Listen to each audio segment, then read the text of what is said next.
Yung may entrance ito. Hindi yung parking ng mga motor. Ayun, yung video tapos ganun. Videoin daw siya tapos kakadara pa. Parking to eh. Ano to? Dito yun. Hanapin naman natin naman. Paltok. Oo, saan daan dito? Parking yan eh, walang daan dyan. Banda ng ano, basement yata yun.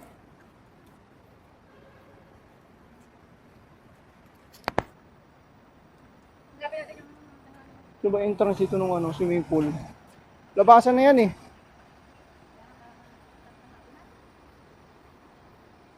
Pag may dala kang motor, dito ka magpa-park. Tapos pag lalabas ka, magbabayad ka sa parking. Kaya nagdakad na lang kami kahapon. Kasi once na mag-park ka pala dito, halimbawa staycation, once na lalabas ka, magbabayad ka. Kaya, ngayon, tanongin mo. Ngayon, di ko alam kung ilang beses magbabayad tuwing lalabas yata. Kasi wala naman sinabi doon eh. Basta, sabi nung cashier, depende daw. Yun ang sagot. Sabi ko magkano? Sabi niya, depende sir. Pero depende. Wag na, sabi ko, hindi na lang kami gagamit ng sasakyan. Lalakad na lang kami. Ikot tayo dito. Ayun o, entrance o. Ayun o, wave pool entrance. Ito. Ito ang daan. Punta tayo sa ano, payment section. Ang ganda ng amenities nila. Oh.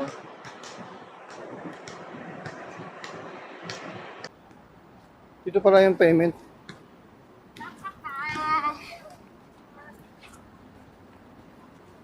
Dito magbabayad. Ayan. Oh. Magkano? Binayaran mo? Ano yun? Kukumpine ka na?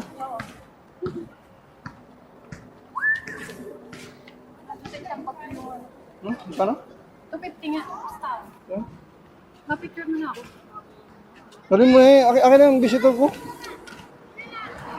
Dito may daan dito ah. Ito.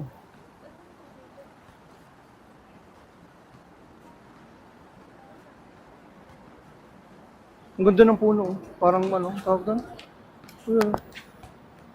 Parang saging.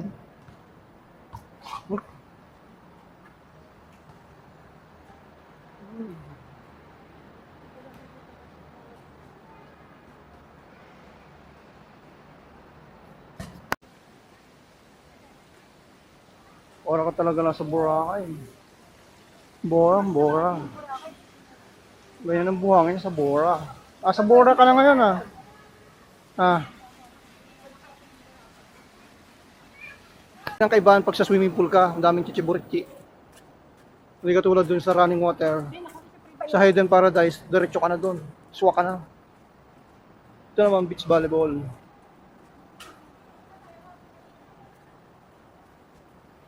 Siya lang maliligo, ako hindi ako maligo.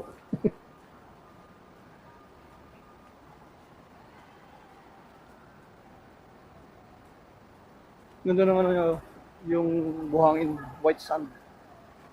Parang Boracay. Pag sasakyan, dito ang parking. Baba. Ito sa pangalawa.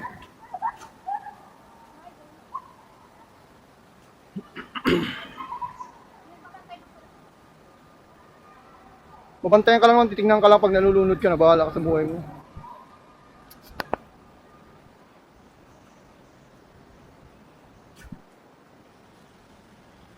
Right. Dito tayo sa kabila eh. Diyan tayo oh.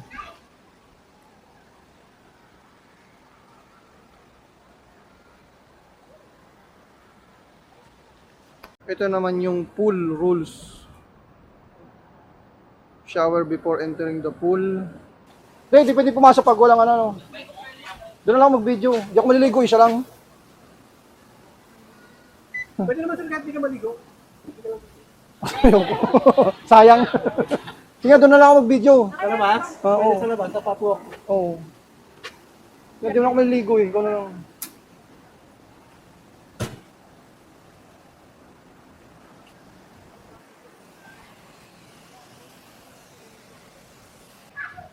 Alright, tamang panood na lang tayo dun sa may dulo. Nanghinayan kasi ako sa 250. 250 pesos, di man ako maliligo. Kaya hindi ako sumama. Siya lang maligo eh. So, hindi ka pwedeng pumasok sa... Hindi ka pwedeng pumasok sa loob ng paliguan kung hindi ka magbabayad ng 250. Alright? 250 lang yan pero hirap din kitain yan ha. Dito sa Pilipinas, mahirap yan kitain mga katatan mo ko.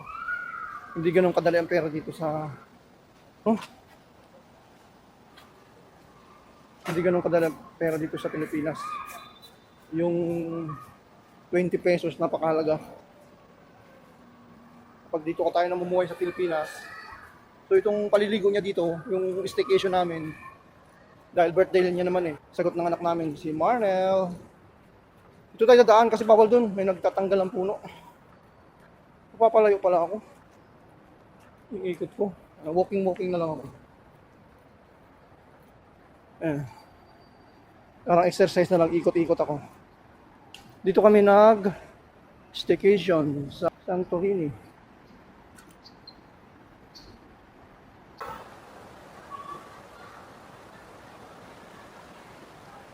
Alright, hindi tayo makatiis eh.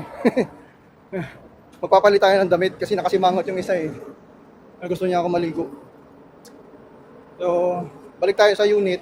Magpapalit tayo ng damit. Bawal kasi yung nakaganito. Tapos magbabayad tayo ng 250. Iligo na lang natin, sayang yung 250. Alas 12 pa naman yung namin, check out. So meron pa tayong oras. 8:40 ang oras. Meron pa tayong mga 1 hour. Pwede na yun, 1 hour. Kasi kailangan makapag-prepare ng maaga. Maglilinis pa tayo doon sa unit bago tayo umalis. Doon tayo Santorini. Trophies pa lang to. Alright, akyat tayo ng 7th floor. Andun kasi unit namin. So, yun na nga, maliligo na tayo kasi nakasimangot na yung isa, napawala. Gusto na magpa-video tsaka magpa-picture sa tubig. So, pabigyan natin. Hindi niya alam ano pupunta tayo. Surprise sa kanya. Gugulatin ko siya sa tabi. Bibihis muna tayo. Dito tayo sa unit 711.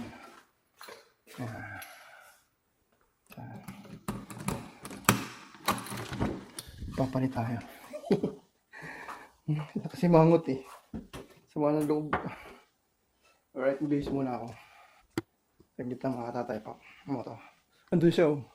Tignan natin kung makikita natin. Saan? Saan siya banda? May picture siya mag-isa eh. So, ubo na tayo. Dali. Base tayo. Alright, napilitan akong bumalik sa unit dahil dito. Kasi yung visitor pass niya, naiwan niya kanina, so pagbayad niya, ito ang ginamit niya sa akin. Ngayon, nung malapit na ako sa bayaran, naisip ko, baka hindi ako papasukin. Kasi yung may number kasi yan, oh. Ay, bayarin yung number ng sa kanya. Oh. Ay, baka hindi rin ako papasukin, kaya bumalik ako sa, sa unit. Kinuha ko yung ID niya. Nakalimutan niya kasi kanina eh. Ay. So, tuloy na tayo sa payment section. Mahirap nun, kung lumabas na yun. Kaya kailangan check muna natin bago tayo magbayad. Bayad tayo. Kala ko lumabas na eh.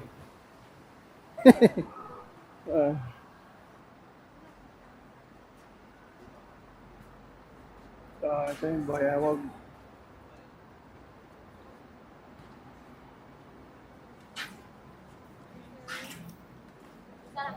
Ha? Isa lang. Nandun na yung misis ko sa loob eh.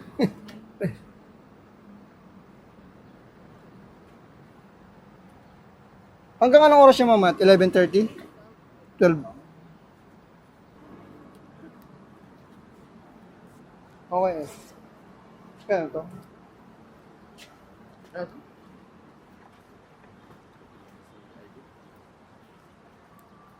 Para tayong kukumpine nito ah. Thank you, sir. Ah. Ewan ko lang pag nabasa ito, hindi kayo matanggal ito. Ay, sa bagay, dito lang pala isa pag ano, pasok.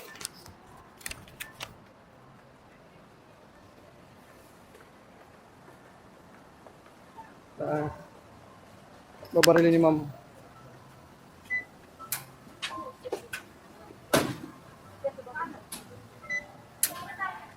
Babarilin ni ma'am yung ano pasok.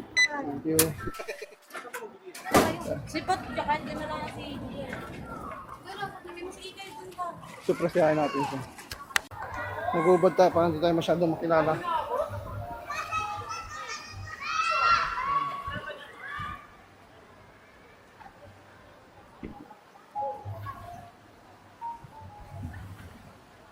Wala nang wave.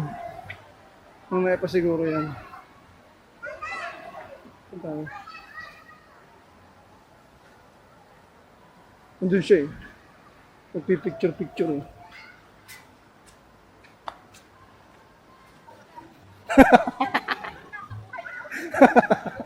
Hirapan na siya dun, oh. Hindi pa ako. Hirap, hindi ko alam kung anong gagawin ko.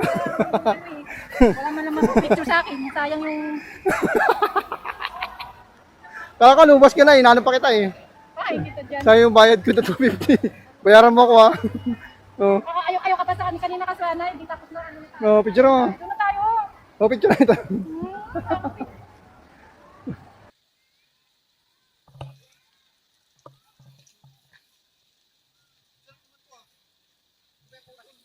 Bahala ka. Wala pang wave eh. Kanina ang ganda at may wave. Parang pahabaan to? Pahabaan mo? Pabang.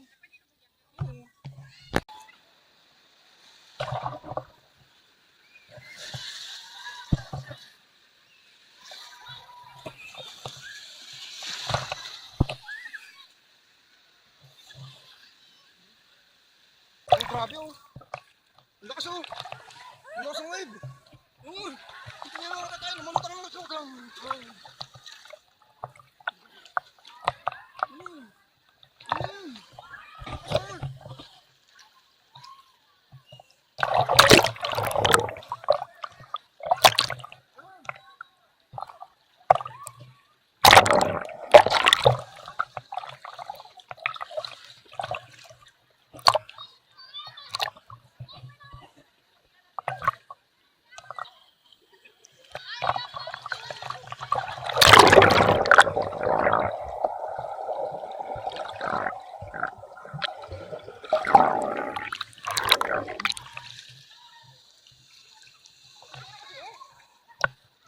Ito mga katatayo.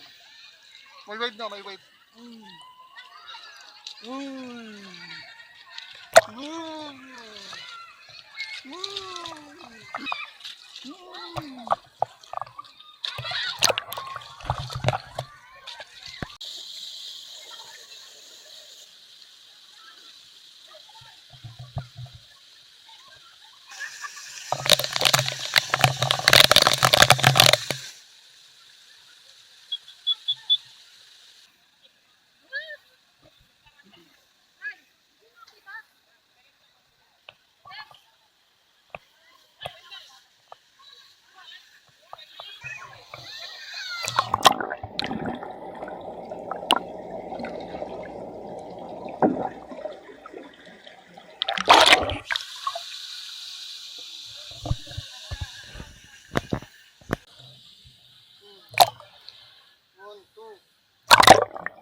Subok tayo ulit. 1, 2, 3.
Bubog tayong dalawa sa lalim, tapos video tayo. Dali. Hindi, bubog na tayo. Oh, one, two, three.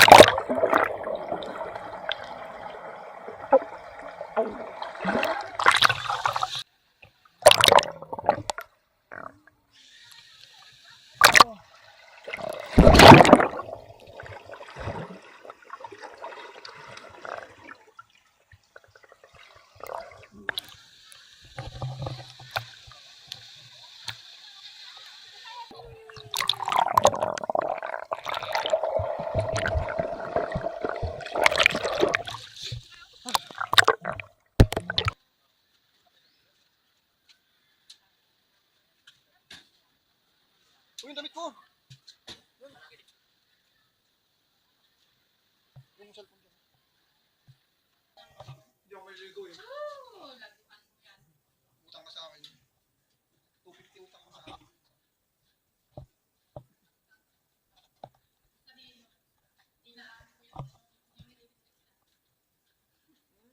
Bayaran mo kung tayo. Muli mong gamit.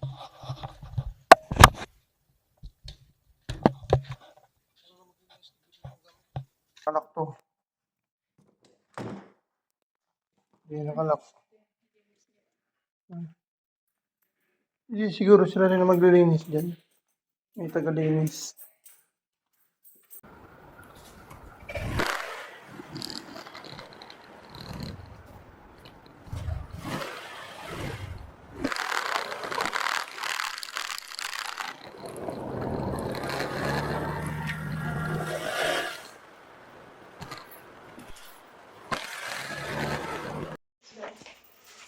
Alright, video muna natin bago tayo umalis. Kasi yun ang rules eh.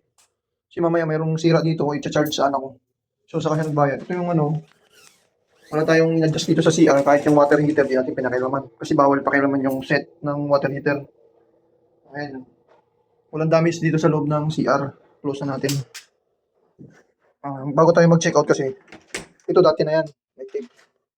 Nilagyan nila. Yung sa lutuan, di naman kami gumamit yan. Yung cabinet, ganun pa rin. Yung ref naman, yan. Bawal mag-iwan ng ano, ng leftover dyan. Walang laman yan. Magana. Pero hindi namin ginamit yung oven. Dito wala naman dito damage sa lababo. Yung sa billiard, wala din. Yung same position binalik ko. Dito sa plato, wala rin nabasag dyan. Walang damage. Yung basa, wala rin. So, yan. Yung tripod niya, okay naman. Yung TV niya, kagabi lang kami nanood dyan. Yung umaga din na kami nanood. Ganyan pa rin yung position ng mga display niya. Walang pinakailaman dyan. Yung aircon naman niya, working din. Yung kurtina niya, wala naman punit dyan. Yun din. Sa kama, walang ano yan, damage. Walang, kasi pag may naiwan kang ano dyan, mancha, additional na 500 dyan. Kaya bawal kumain dyan sa ibabaw ng kama. Oh, malinis yan ha. Oh. Di sigurado tayong iniwan natin na malinis yung ano. Yan. Yung mga remotes, kompleto. Walang nawala dyan. Yung telepono, yung modem ng internet, andyan. Yan. Wala tayong papakialaman dyan. Right, lahat ng ilaw gumagana. Dito tayo sa balkon. Yung upuan dyan, kompleto yan. Hindi namin dinala. Walang ano dyan. Complete yan. Nakalak yung pintuan. Hindi namin nakalak. Right? For the record lang. Walang problema. Sa tiles, walang basag yan. Right? Lahat yan kompleto. So, mag-out na kami. 12 kasi yung out namin. So, ang gagawin natin ay i-off natin aircon. Magbaba na kami. Off the aircon. Tapos, switch the breaker na off. Yun ka na. Ano lang.